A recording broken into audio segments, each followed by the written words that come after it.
Et nous retrouvons tout de suite notre reporter Maël Benoliel en direct de la promenade de Tel Aviv. Maël, bonjour. Vous êtes sur le lieu de l'attentat perpétré hier soir. Est-ce qu'on en sait davantage ?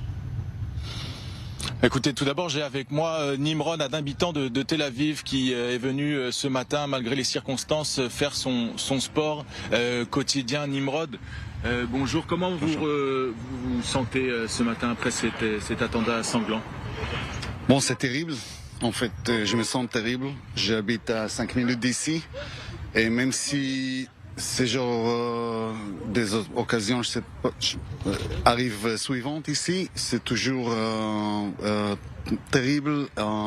C'est super triste que les choses comme ça passent et continuent de passer, et on n'arrive pas d'arrêter ça, de changer l'ambiance ici, de faire venir la paix, quoi. Et je suis super triste. Cet endroit merveilleux où les gens doivent être ensemble, faire le sport ensemble, faire les pique-niques ensemble.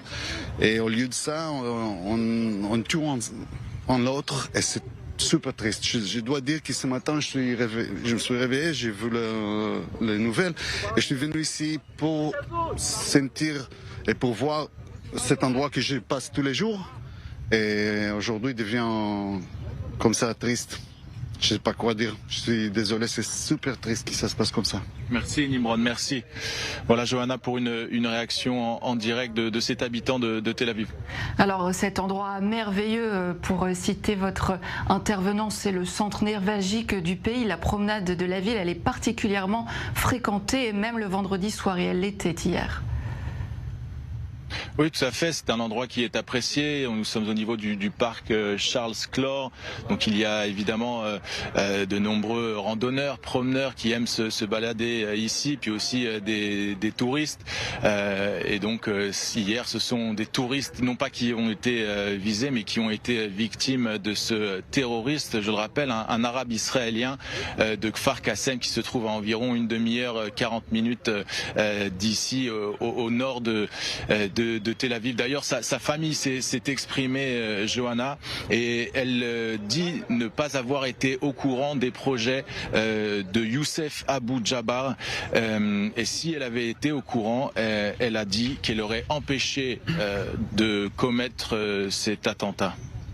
Alors il est peut-être encore un petit peu tôt ce matin, Maël, mais est-ce qu'on peut déjà sentir une présence policière renforcée, une tension sur la promenade de Tel Aviv ?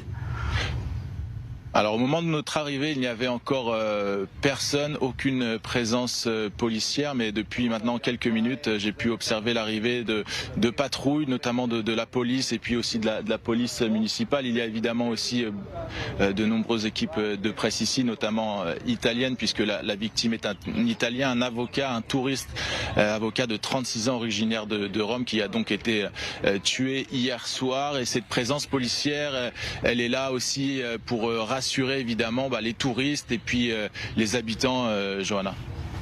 Merci beaucoup Maël Benoliel en direct de la promenade de Tel Aviv.